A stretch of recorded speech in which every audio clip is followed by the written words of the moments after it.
KBC में करोड़पति पति। सूरज के जीवन का एक ही फंडा था कि मेहनत तो गधा भी करता है, घर बैठे जो कमाए समझदार वही होता है। इसीलिए उसने कभी नौकरी ही नहीं ढूंढी। इस बात से हालांकि उसकी पत्नी शिखा बिल्कुल भी अग्री नहीं करती थी, पर फिर भी सूरज को समझाना बेकार था। टीवी में कैसे बनोगे करोड़पति का ऐड देखकर उसे लगा कि बस अब तो घर बैठे ही वो करोड़पति बन सकता है, और उसके पीछे उसने अपने सारे सोर्सेस एक्टिव कर दिए।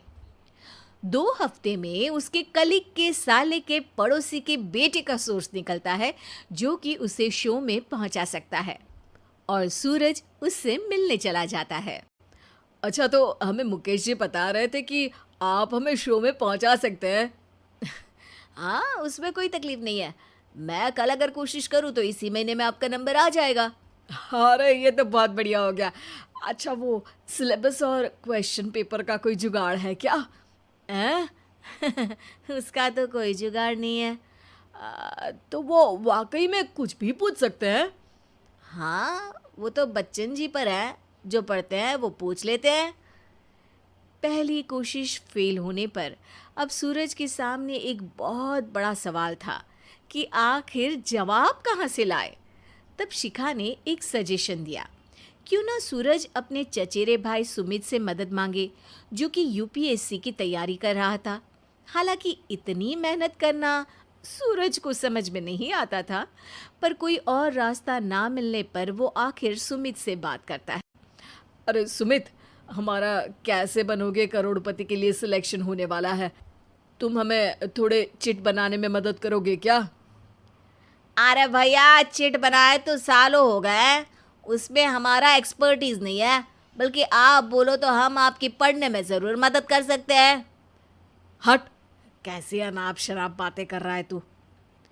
सूरज ने सुमित को मना तो कर दिया था, पर तैयारी करने के सिवाय कोई चारा उसे दिख भी नहीं रहा था। खासकर जब 12 के पेपर लीक करने के एक्सपर्ट शुक्ला जो भी हाथ जोड़ लेते हैं।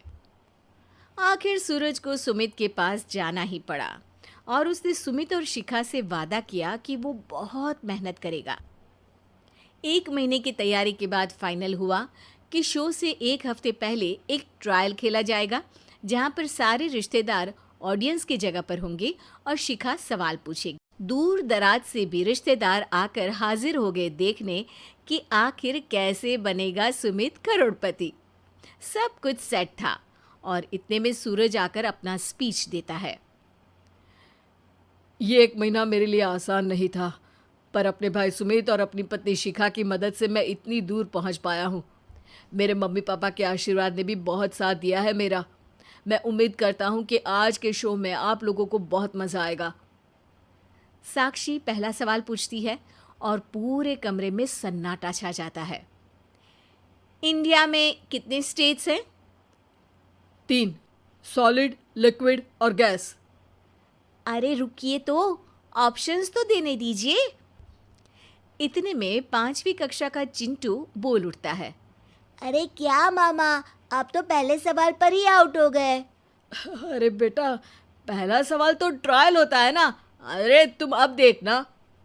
देखने जैसी बात तो थी ही। सूरज को इतना शांत किसी ने नहीं देखा था। कभी कभी तो लगता था मानो सूरज आंख खोलकर ही सो गया हो। मामा जल्दी करो प्लीज, कल सुबह पनवेल भी तो निकलना है। अरे हट, कंसंट्रेट करने दे मुझे। 3 सवाल में 3 लाइफलाइन खत्म हो चुकी थी, और अब चौथे सवाल पर भी सूरज का मौन नहीं टूटा। पर सूरज अभी भी हार मानने को तैयार नहीं था। उधर हर कोई सूरज को छोड़ सुमित को देख रहे थे। आखिर सुमित ने ही तो पढ़ाया था सूरज को। गजब बेइज्जती है यार। अरे बेटा, तो बाप का, दादा का, भाई का, सबका नाम बुड़वाएगा। अरे 3 लाइफ लाइन ले ली तो भी तेरा कुछ नहीं होना है। अरे कोई इतनी बात करता है क्या शो पर? अरे बेटा, शो पर तेरे जैसे भी तो नहीं आते ना। सूरज की ये जंग आखिर 1 घंटे बाद 5वें सवाल पर खत्म हो गई, जब उसने इंडिया के नेशनल बर्ड का नाम कहा, कौवा।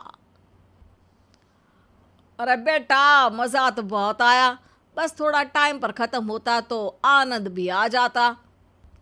ताने बारिश के बूंदों की तरह बरस रहे थे और सूरज को भी समझ आ रहा था कि ये करोड़पति बनना शायद उसके बस के बाहर की बात है। पर वो आखिर ये बात मान कैसे लेता? वो सख्त लौंडा जो ठहरा, उसने सोचा कि बेइज्जती तो हो ही चुकी है, पर अगर मैं हार नहीं मानूं तो शायद कुछ हो सकता है। शिखा, तुम देखना, असली शो में आग लगा दूंगा, आग, करोड़पति बनूंगा मैं। हाँ, सब्जियां खत्म हो गई है घर पे, ले आओ। पहले पति बन जाओ, फिर करोड़पति बनना। अरे गजब बेइज्जती है यार। बेटा, अभी तो घर पर ही हुई है, 1 हफ्ते में तो तुम देश के सामने करवा कर आओगे। वैसे जब टीवी पर जाओ ना, तो बस अपने मम्मी का ही नाम लेना, ठीक है? कोई पूछे तो बोलना कि पापा नहीं है मेरे। अरे पढ़ाई की, पेपर निकलवाए, इतने सारे लोगों को खाना खिलवाया, क्या फ़र्क पड़ा? इसीलिए मैं कहता हूँ कि मेहनत तो गधा भी करता है, घर बैठे जो कमाए वही सिकंदर। लेकिन मामा, गधे भी जानते हैं कि हमारा राष्ट्रीय पक्षी मोर है।